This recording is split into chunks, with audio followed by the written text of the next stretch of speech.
Hey Sunshines, welcome and welcome back to the channel. If you're new here, I'm Sherlan.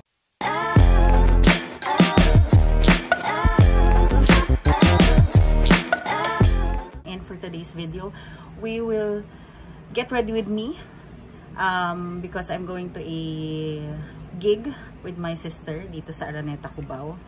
So, I'll tell you about the gig while doing my makeup. I'll be using the tinted hydrator. This is from Wet n Wild.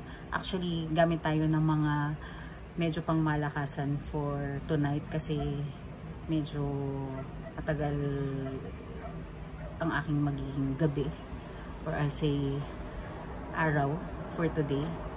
Kaya it's better to prime my face with products na tried and tested na natin. So, I usually use this tinted hydrator pag gusto kong may tint and moisturize na din yung aking face before putting on a foundation. Ayan. So, sobrang grabe yung pagiging moisturized ng skin when I use this one. This is from Wet n Wild. Nabili ko siya sa iHerb. It's an online app. Parang from abroad din siya nag-ship out. Yan. And for skin over 40, this is good. Let's massage. Slide to my face. I'm using my fingers only. Let's do my eyes first kasi plano ko medyo mga peach tone na color ang gagawin natin, and I'll concentrate sa aking eyes. This is Makeup by Mario, the concealer. This one was given to me by my cousin na meron din siyang cousin na nag-work sa Sephora. So, bago pa siya ma-release sa market, may pasample na siyang dalawang ganito sa akin. And, it's really good. So, prep ko lang tong aking eyelids. I also have the Makeup by Mario Neutral Peach na Surreal Skin. Yan. This one is bago because nag-sale si Sephora few weeks back and kinuha ko na to. So, I bought one.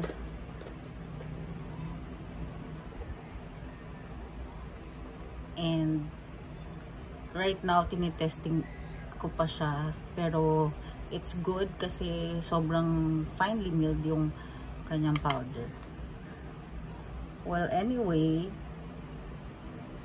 ayun nga, the gig will be at Araneta Center, parang sa dun lang within Araneta. It's the Viva Cafe. And if you're familiar with Jeffrey Hidalgo, isa siya sa mga Smoky Mountain members noon, 90s I believe. And growing up, sila yung sikat na grupo na nakalakihan ko. So growing up, I know Smoky Mountain, and funny that Jeffrey Hidalgo mentioned sa isang interview. Actually, ginawa ko na yung aking eyeliner, guys, kasi alam niyo naman, hindi ko siya kayang on cam. But anyway, I just lined it with a gel eyeliner. This is the Natasha Denona, and then isa-smudge ko lang siya sa sides para magkaroon ng depth. But anyway, so sa isang interview ni Jeffrey, he mentioned na 9 months or 10 months lang silang magkakasama bago sila na-disband. Pero growing up, parang pakiramdam ko forever ko silang kasama. Kasi lahat ng songs nila actually tumatak, and lahat ng songs nila ay sikat. So, using a deeper color, smudge ko lang here. Ayun nga, so parang 9 or 10 months lang silang magkakasama bago sila na-disband because they are all studying. So parang namili sila if tatanggapin nila yung kanilang offer abroad. Meron daw silang offer abroad na mga gigs and para syempre sumikat pa worldwide. Pero they didn't take it. Doon na daw nag-start silang ma-disband. And the sad part is parang nag-solo-solo na nga. Guys, this is something na you don't want to skip every time na mag-eye makeup kayo para maging cohesive lahat. What I do is I tightline my eyes. I plan to use a false eyelashes tonight. So, tingnan natin. Kasi I want this eyes to look simple pero glam. Ganun ba? Let's pat a light peach sa gitna. Ayan. Para maging peachy look lang. Ayun. So, kinukwento nga ni Jeffrey na may mga what if sila pag nagkikita-kita daw na kung tinanggap nila, let's say, yung gig na yon sa abroad, sila ba daw yung unang-unang parang naging BTS ng Korea, na kilalang kilala anywhere. And pinagkakwentuhan daw nila lagi every time na magkikita-kita sila. Pero grabe, growing up, parang feeling ko ilang taon na, tama din yung reaction ni, I think that was Luis Manzano na sa isang interview, na parang growing up, feeling ko lahat ng kanta nila tumagal ng ilang taon and alam ng lahat, kumbaga. But anyway, it's nice for them, pati yung kapatid niya who is Arnibel Hidalgo, na kumakanta din yan before kasi she's my sister's, not really, well, siguro friend, pero not that close, pero same school kasi sila in high school. So, medyo nag-catch up ulit, ganyan. So, ini-invite si ate ngayon. For my brows, let's just use the one size. This is the Brow Kiki. Fill up ko lang yung mga, actually sa taas nga lang as usual. Yung mga walang hair sa taas or hindi pantay. Yun lang naman usually kong nilalagyan. Ito din ang aking go-to, the Brow Kiki brown black brown. Yan na. This is like a gel type naman. So if I just want it to be a little fuller, yan, lalagay ko. And okay na ako dyan kasi in fairness may kilay nga tayo. Let's do a full face with a double wear stay in place Estee Lauder foundation. I'm in the 2W2 Rattan. Medyo matagal ko na hindi nagamit to, pero well, this is an OG. And actually minsan nasashock ako kasi meron pala ako nito. So dami ng makeup. Anyway, I will use my RT259 to blend this out. Actually, too warm na siya, pero parang maputi pa rin sa akin. But let's work this out. When you buy online kasi, ang hirap mag-color match. If nafe-feel nyo yun. Kasi, a lot of times, huhulaan mo, and then, iba pala yung range ng kulay nila compared sa ibang brand. So, ang ending either maputing-maputi or super dark naman sa inyo. But, I would rather have a whiter foundation than a darker one kasi kayang i-work out with contour or bronzer yung maputing foundation. Don't forget the ears. So, I saw some fallout dito sa ating ginamit na eyeliner. Let's just swipe that a little bit. Since wala pa naman tayo nilalagay under the eyes. Pero we will still be using the Makeup by Mario na concealer. Syempre, hinanap ko siya. Oops! So, this one. Let's try or let's use it again. This is medium to full coverage. Ayan. Mas dark siya kaysa sa aking foundation. Let's blend this out.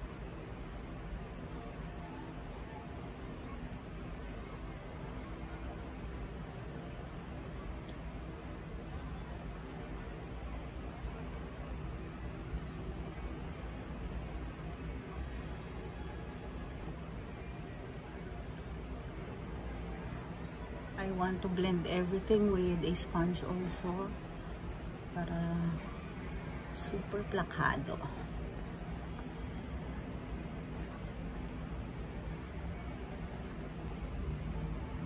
Now, let's set my under eyes with Makeup by Marlo. Medyo favorite ko siya lately.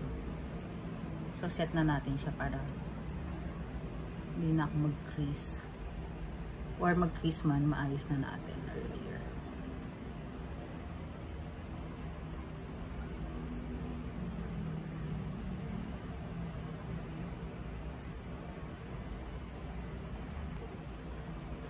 Let's bronze my face. Ito bago lang din sa akin.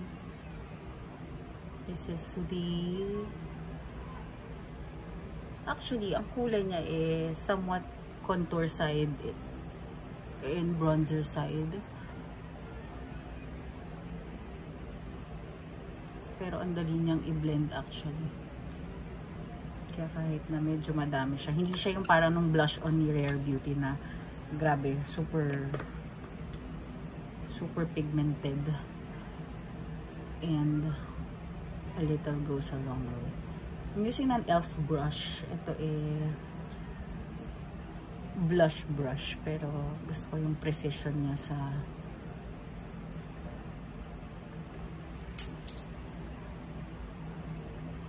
pag-blend.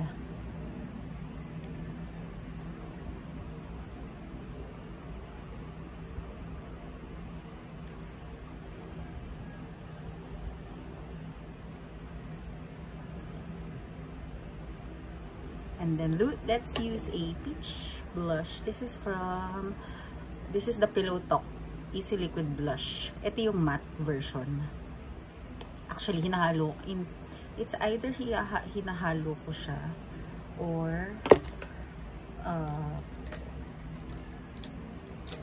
it's either hinahalo ko siya with a more luminous or medyo shiny na liquid blush or as is, and then papatungan ko na lang siya ng highlighter. For this one, since medyo hindi medyo talagang pigmented siya, I will break it muna sa aking palm.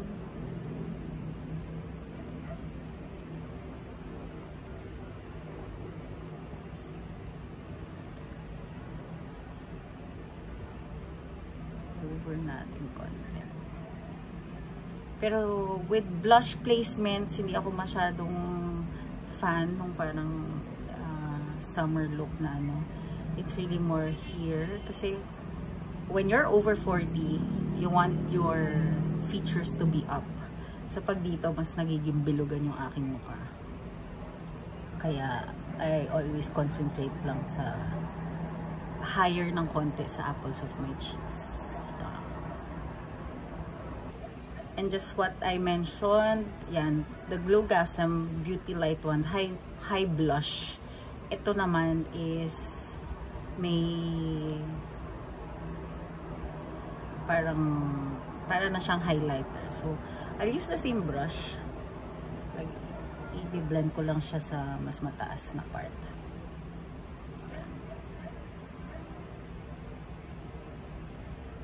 Para magkaroon ng glow. You can see the glow.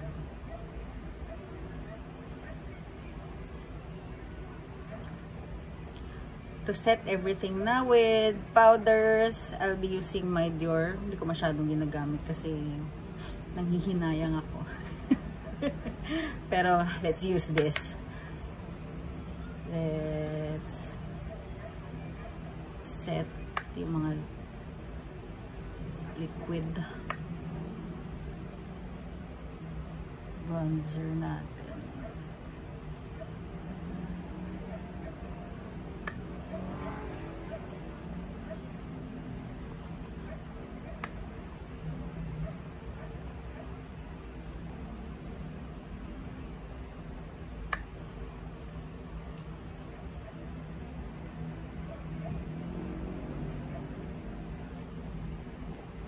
Let's use my NARS palette. This is All That Glitters from a holiday collection parang almost 2 years ago. And I like yung medyo peach dita.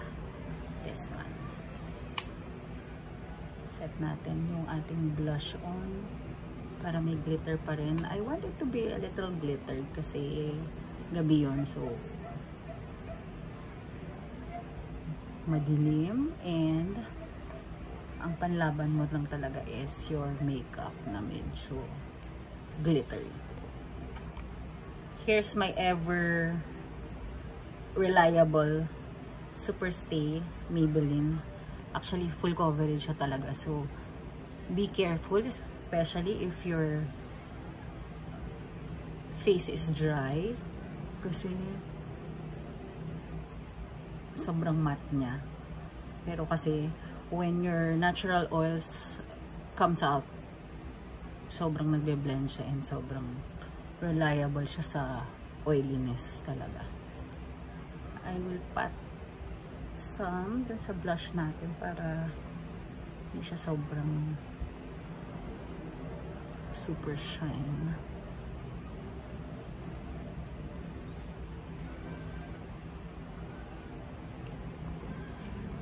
Wherever Walnut for my lip liner. Ayan. So, I'm excited to go to the gig kasi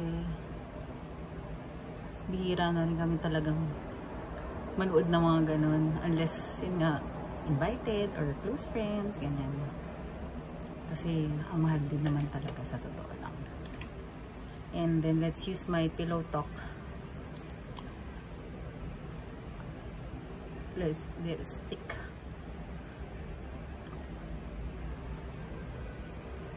So ito yung dadaling ko later para same na kulay tayo. I'll put on the false eyelashes. Pakita ko din sa inyo. Let's do my under eyes. So, para cohesive yung ginamit ko dito pang lalim. That's what I used also dito. Pero half lang. And then, if you want, you can put a lighter one. Let's do a lighter one dito. Sa inner corner.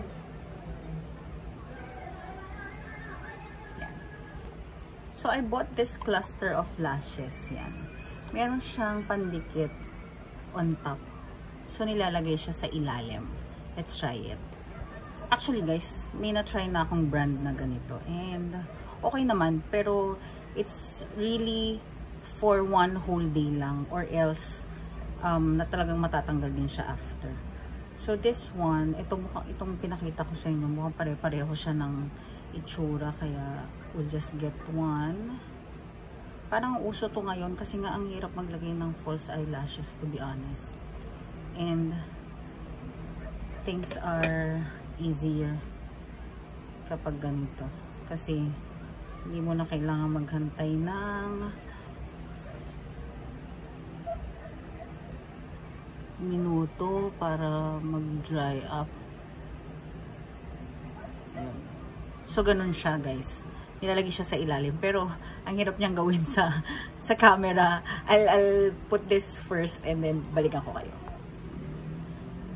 So, I'm back with eyelashes on. Parang tatlo lang nilagay ko dito. And then, tatlo here, tatlo dito. So, ang pinaka gusto ko siyang ginagawa para medyo maging cohesive siya, parang magkakasama sila. I put a mascara after. Yan, para pati itong side na to, this one. Yan, parang kunwari meron din. Kasi hanggat maaari ayoko na nilalagyan na dyan dahil masyadong malapit na dun sa, parang napaka-sensitive dun sa may inside ng eyes. Feel mo kapag may dulo dun ng something. Ayan, guys. So, dito dinadagdagan ko. This is Misha na Ulta. Kasi, super nipis siya. Nipis ang kanyang Powerproof Thin Mascara. Yan. Kaya, nakakarating siya dito sa loob. I also check my eyeshadow. Kasi, guys, while I can see it here sa camera, iba pa rin pag nakikita ko siya sa mirror lang, kunwari sa banyo and all, kasi malabo po ang ating mga mata. I'm a nearsighted person, pero siguro as time goes by, since we're over 40, medyo hindi na rin ganun kaganda yung eyesight ko when it comes to medyo malapit ng sobra. Sobrang nag-a-adjust siya. But anyway, let's put some sa baba. And to finish this look, let's use my one size Until Dawn. Lately, medyo tinitest ko to put this on first bago yung setting spray na medyo mas, kasi this one is aerosol, yung kapag liquid na setting spray para bumalik yung moisture sa aking face. Kasi this one will really set it na super matte. And then, let's use my Vice Cosmetics 24-hour setting spray.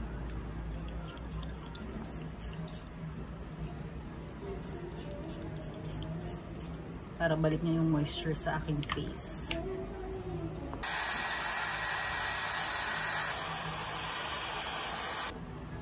So, here's the final look, guys. Mag-ayos pa ako ng hair. Maya-maya. Pinapatuyo ko pa siya kasi nag-set ako ng hair because I'm kulot. But anyway, this is the look, guys. I hope you liked it. I hope it's easy kahit papano. Medyo nag-concentrate lang naman tayo sa eyes and then the rest are the same. Kumbaga, gusto lang natin ng glowy kaya we put some highlighters na liquid na medyo mag-blend dun sa ating matte na liquid blush also. Ayun. So, for it to last long, importante din yung setting sprays natin. The Vice Cosmetics setting spray, to be honest, is like my Charlotte Tilbury na setting spray. Yun ang pang-alternative ko. Pag hindi naman kailangan masyado ng city or ng mamahalin, ano yun, para hindi din ikaw mag-restock kaagad, the Vice Cosmetics does the job. So, anyway, guys, thank you for joining. Please like this video, share it. I hope may mga tips kayo na maliliit na nakukuha from me while I'm doing my makeup. Hindi ako ganon kagaling when it comes to, you know, being vocal while doing stuff sa mukha ko, pero we'll get there. And sana napapractice din ako and please let me know kung may mga gusto kayong makita, kung may gusto kayong mga tips na malaman and all. I'm doing some shorts, to be honest. Tinatry kong maging consistent sa shorts natin para you can see some products, unboxing, mga ganun. Minsan kasi kahit na unboxing lang, di ba, parang ang happy pinapanood. Ako, I always watch those kahit na wala namang review and all. Makita ko lang yung product, anong itsura, gano'ng kadami. Kung may swatch, di ba, better. So, let me know kung may mga gusto kayong ganong videos, and I hope you like and subscribe to the channel para mag-reach na tayo ng 1,000 kasi we're more than 500 right now, and thank you so much for subscribing, and I'll see you all guys on the next one. Thank you, bye!